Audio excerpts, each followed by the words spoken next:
civilmedia.mk. Слободно, независно, отворено. Најпрво дозволете да се заблагодарам за поканата да учествувам на конференцијата, да ги поздравам секако и да им честитам на организацијата на организаторите, на Центарот за Слобода Цивил, на сите учесници и мислам дека е добро што имаме една ваква тема у која што барем ние овде во здравствениот сектор можеме конечно да почнеме да зборуваме и за некои други планови и програми надвор од овој дел што значи справување со ковид кризата. Несомнено е дека таа борба ќе продолжи и на почетокот на следната година, иако сега во овој момент тенденциите се такви да бројките укажуваат на тоа да епидемијата на некој начин спаснува, помалку пациенти во болниците, повеќе термини за тестирање, се повеќе слободни болнички кревети, дури некои одделенија веќе ќе се вратат во стариот претходен нормален режим на работа. Меѓутоа тоа не значи дека ние целосно ќе се опуштиме, сепак ова борба до сега не научи дека вирусот е многу непредвидлив и дека може да се случат изненадувања и понатаму и не мораме да бидеме спремни. Во таа смисла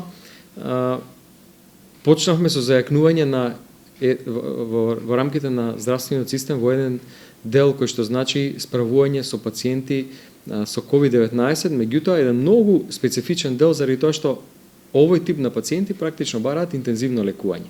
А да се зајакнат здравствените институции, јавноздравствените установи во делот кој што значи интензивно лекување е навистина најкомплексниот и најтежок дел заради тоа што тој тип на лекување бара најмногу и експертиза, и знаење и опрема. Во таа смисла конечно ќе биде завршен овој проект со поставување на модуларните болници кој што беше одолговлекуван за време на техничката влада, меѓутоа тие центри ќе се користат не само за третман на ковид пациенти, туку понатаму и за лекување на други пациенти на кои што им е потребно таков тип на лекување, во смисла на централен довод на кислород, најсовремена опрема. Многу од болниците ќе добијат опрема каква што до сега никогаш немале, ехоапарати, најсовремени дигитални рентген апарати, така да останува здравствениот систем целосно спремен, кадарот исто така, практично со тие листи на ротација посветени на третманот на ковид пациенти. Секако размислуваме и за другите сериозни проекти. Продолжува вложувањето во примањата на здравствените работници. Сега добиваат награда сите кои што работеа со ковид пациенти, понатаму работиме заедно со синдикатите, заедно со здруженијата на анализа на тоа колку и како да инвестираме во делот на примањата, дежурствата и така натаму. Продолжуваме со опремување на болниците. После навистина долг период ќе се опремат болниците во Струмица, новото крило, болницата Свети Разма во Охрид и ургентниот центар во Тетово, за што се обезбедени финансиски средства и со ова конечно се заокружува еден процес со кој што на граѓаните, жителите на сите овие региони, а ова се многу големи региони и овие болници обслужуваат и даваат многу специфична услуга која што на друго место граѓаните од тие делови не може да ја добијат. Например, кардиолошката во Струмица, специфичната ортопедска во Свети Разум Охрид, ургентниот центар во Тетово, едно огромно подрачје, огромен број на жители конечно ќе може тука, многу блиску до своите живеалишта, да добијат соодветно квалитетна здравствена заштита. За прв пат магнетна резонанса ќе добие Струмица, ќе добие Охрид, ќе добие Прилеп и ќе добие Гостивар. За прв пат компјутерска томографија добива Кавадарци, добива Гевгелија. Веќе доби компјутерска томографија болницата во Струга. За прв пат компјутерска томографија добива болницата во Кичево. На некој начин целокупниот овој дел пристап до радиолошка услуга на пациентите кои што мораат да патуваат до Скопје во 2021 година ќе биде целосно решен, а ние продолжуваме со проектот за целосно заокружување на овој дел на радиолошка услуга, што ќе значи и мамографија и обични рентген апарати, со што целосната таа услуга ќе добиваат пациентите во рамките на болниците во кои што кои што региони ги покриваат.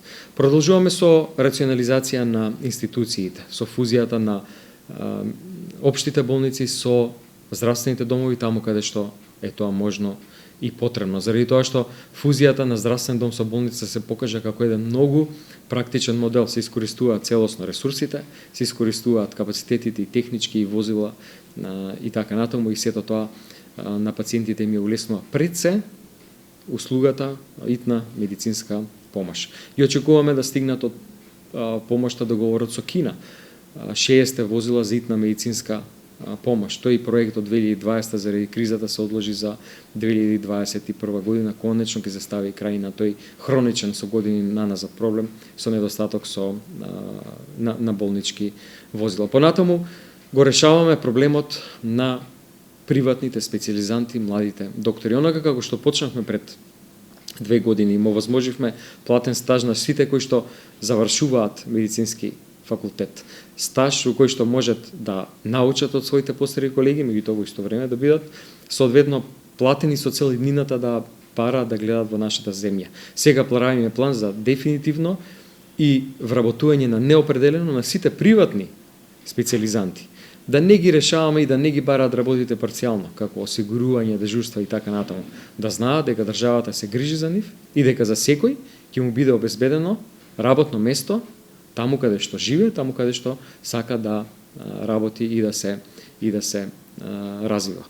Понатаму тоа што интензивно се работи новиот клинички центар, верувам дека следната година навистина ќе почне со изградба, верувам дека за период од 4 години веќе ќе го имаме и новото крило и на тој начин граѓаните конечно ќе имаат едно трајно решение кое што ќе служи во следните децении за да добиваат соодветно висок квалитет на здравствена заштита. Значи ги продолжуваме инвестициите и во делот на лековите.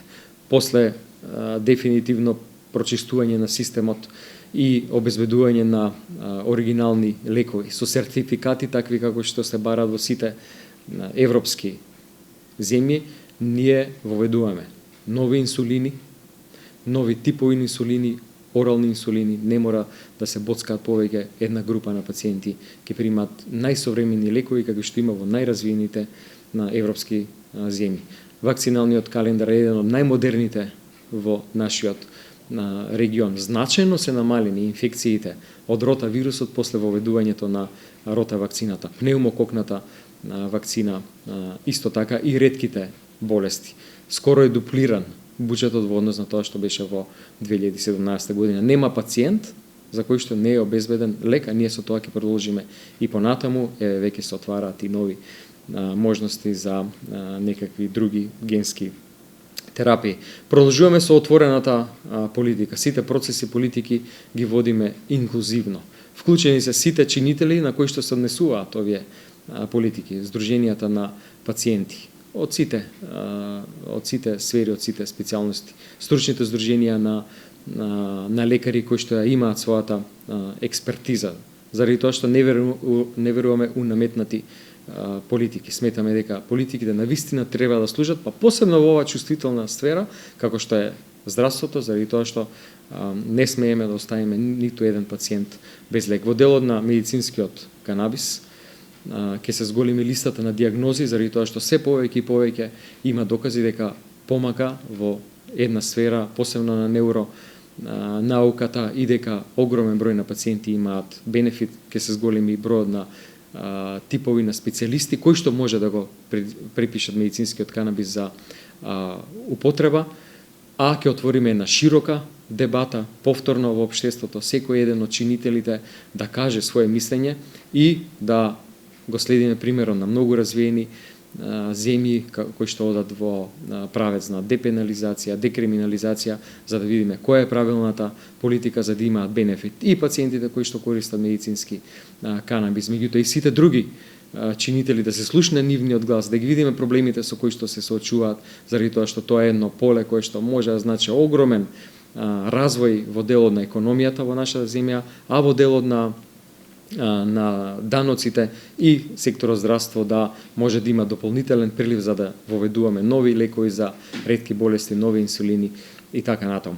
Така да продолжуваме со системот на инвестиции и во луѓето, посебно у лекарите, медицинските сестри, понатаму во делот на инфраструктурата со реновирање и енергетска ефикасност на огромен број здравствени домови, болници и така натаму, опремување на истите службата за итна медицинска помош и сите овие политики кои што значат навистина еден инклузивен процес со вклученост на сите чинители, заради тоа што очигледно е дека само таквите политики даваат резултат. Мора сите граѓани да знаат дека институциите се отворени, дека може да окажат своето мислење, барањето да во пречките кои што се соочуваат во нашите институции да дојдат да го разрешиме, и тоа го правиме дури и на микрониво, на секојдневно се решаваат такви проблеми, така да продолжуваме со истиот начин на функционирање. civilmedia.mk. Слободно, независно, отворено.